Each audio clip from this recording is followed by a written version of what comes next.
pues ahora que ha terminado WandaVision, pareciera que no hay nada bueno en Disney Plus para ver, pero la realidad es otra. Y es que, creámoslo o no, Disney no es solamente Pixar o las películas de Piratas del Caribe o Marvel. Y aunque pudiera parecer decepcionante, que de hecho sí es el hecho de que no estén todas las temporadas de Los Simpson, que estén sacando series que nadie está pelando de Star Wars, aunque Mandalorian está buenísima, o también pudiera resultar un poquito decepcionante que pues pareciera que lo mayor pues digamos grado de diversidad que hay dentro del contenido es National Geographic, pues la realidad es que Disney a lo largo de su historia ha sacado muchas curiosidades y clásicos del cine que valen la pena visitar y que afortunadamente son para toda la familia y que se encuentran ya disponibles en Disney Plus. Así que independientemente de que esta plataforma para adultos donde van a meter todo el material que no es para niños y que es de Fox todavía no llega a Latinoamérica, creo que ni siquiera ha salido en Estados Unidos, pues independientemente de ello, Disney Plus tiene contenido que podemos disfrutar, así que decidí hacer esta lista de curiosidades y joyitas del cine que definitivamente vale la pena ver si definitivamente quieres ser un verdadero fan de Disney o simplemente quieres pasarla muy bien en familia este fin de semana o eres un cinéfilo como yo. Yo soy Raúl Torres, esto es Cineología MX, comenzamos.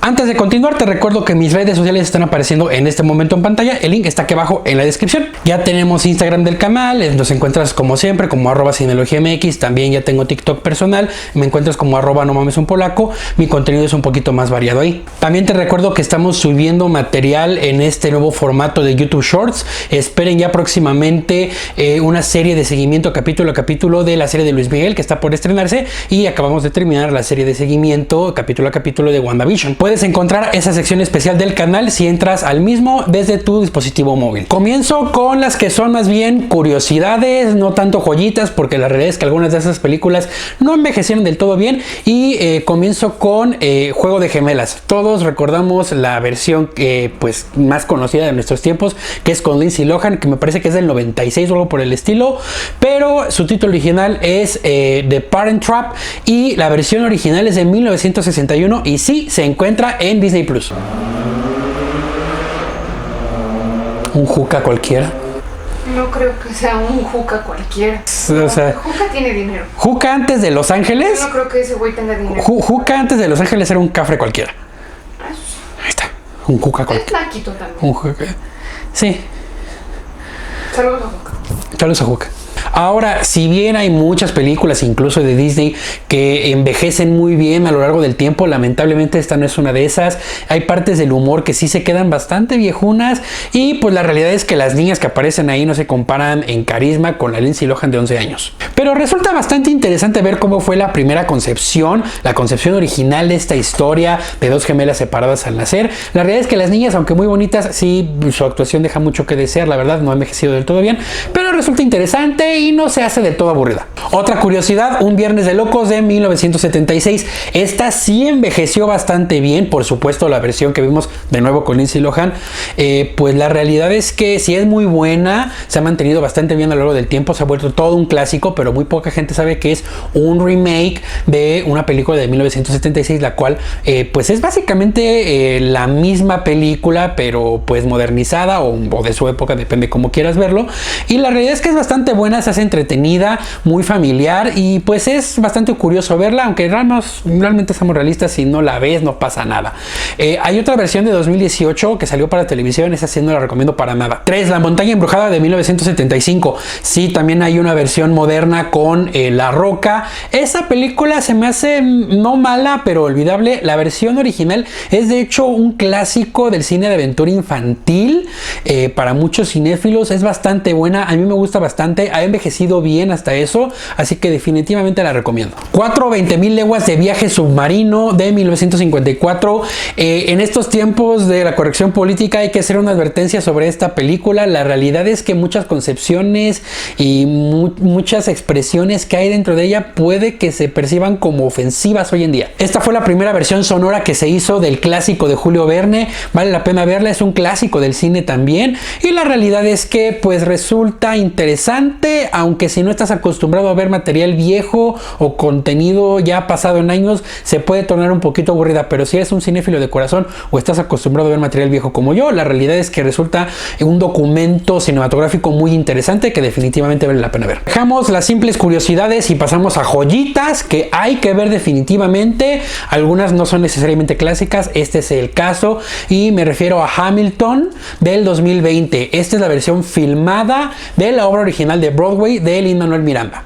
Dije que no era un clásico, pero la realidad es que se ha vuelto, ya es básicamente un clásico instantáneo del teatro mundial, a pesar de que no ha llegado a todo el mundo. Básicamente nada más se representa en Inglaterra y en Broadway, pero la realidad es que ha causado tanto revuelo a lo largo del mundo debido a su soundtrack y debido a pequeños pedazos de la historia que se han filtrado por internet, que pues resultaba bastante llamativa para muchísima gente alrededor del globo, incluyéndome a mí por supuesto. El soundtrack es increíble, ya desde ahí se desvela mucho de la historia que resulta fascinante, y ahora tener la obra original filmada en Disney Plus es algo que definitivamente se tiene que aprovechar sí o sí. 6. Invencible del 2006. Esta película no la incluí en mi top de películas de fútbol americano, el cual les dejo aquí arriba en las tarjetitas, porque en su momento no me impactó tanto a mí como en el corazón, definitivamente, pero es un documento fílmico que hay que ver, vale la pena visualizarlo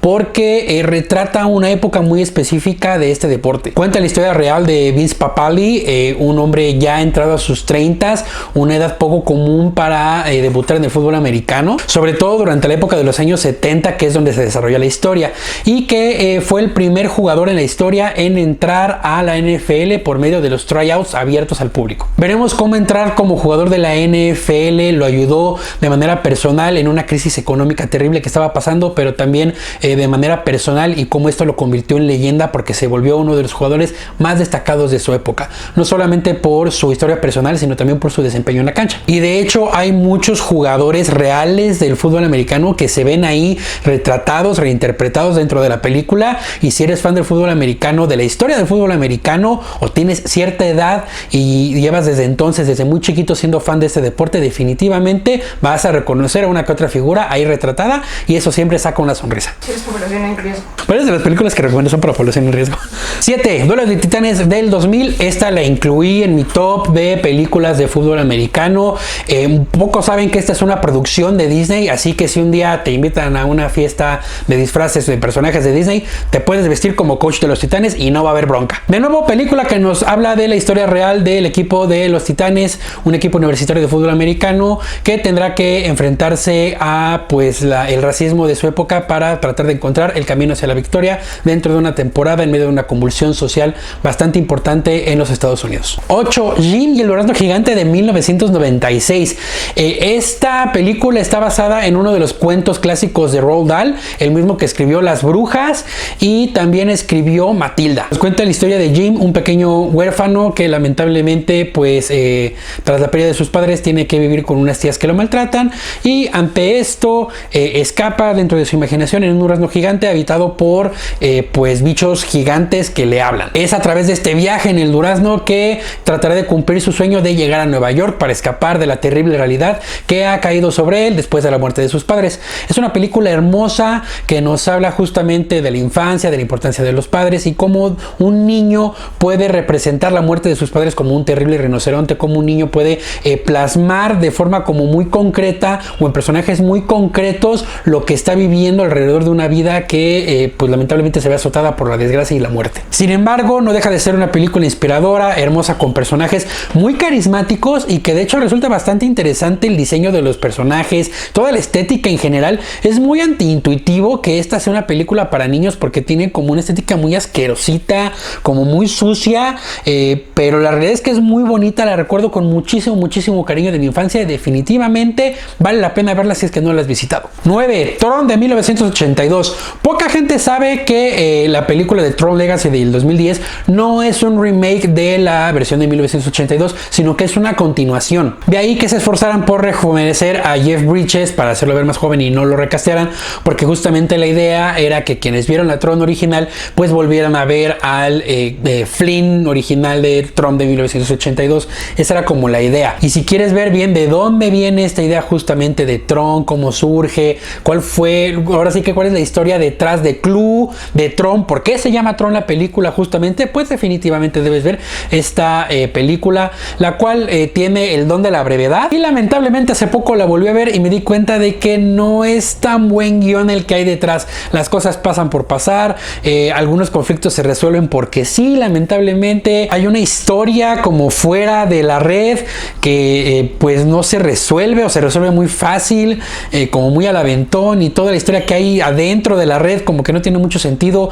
El hecho de que los programas tengan la imagen de su programador y que además tengan los sentimientos de sus programadores, al grado de que si dos programadores afuera de la red tienen, pues son novios, adentro de la red sus programas son novios, está un poquito extraño cómo se justifica todo, pero la realidad es que lo que tiene de interesante la película es toda la estética que logra.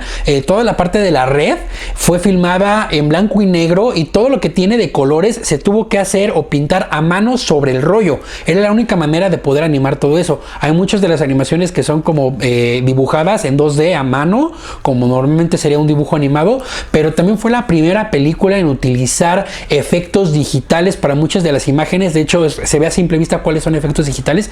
Ya en el 82 se comenzaba a utilizar, y de hecho fue por esto que pues se le nominó en un principio al Oscar a mejores efectos visuales, por toda la parte de que se tuvieron que dibujar las luces y los colores a mano sobre el rollo, porque eso era como algo muy tedioso. Me pareció que tomó más de un año hacer toda esa parte de la película, pero después les quitaron el premio, la nominación, los descalificaron porque consideraron que utilizar imágenes a computadora era hacer trampa. Y para el número 1 regresamos con Lindsay Lohan y vamos a ver una nueva versión original de un clásico moderno, por decirlo de alguna forma, y me refiero a Cupido Motorizado, la primera película en que apareció el famoso escarabajo o el famoso bochito Herbie. No sabría decir si la versión con Lindsay Lohan es una continuación de esta, porque no nos queda muy claro si es el mismo Herbie que aparece con Lindsay Lohan, el que aparece en esta película y el que aparece en todas las películas que vinieron justamente entre la del 68 y la de Lindsay Lohan. Pareciera que sí, en todas es el mismo Herbie, nada más que pasa por distintas aventuras, y además pues todas las películas cuentan como una historia diferente. No es un remake como tal, pero bueno, independientemente de eso, esta versión, bueno, o esta visión original de Herbie fue la primera que apareció en el cine, fue con la que nos enamoramos todos de el personaje de este bochito, el cual ya desde entonces, con los efectos prácticos de aquel entonces que no permitían como ponerle mucha expresión al rostro del bochito, ya hacían que el vehículo en sí tuviera cierto carisma, lo cual es bastante curioso. Y esto lo logran no tanto a través de las expresiones o de la imagen, como lo hicieron con el de Lindsay Lohan, ya que pues, los efectos digitales permiten muchas cosas, sino que lo hacían a través de las acciones que este bochito hacía para unir a la pareja protagonista de la película. De ahí el nombre del Cupido Motorizado. Ahora, tengo que ser muy honesto, hay muchas acciones entre la pareja protagonista que actualmente se pueden catalogar como machistas.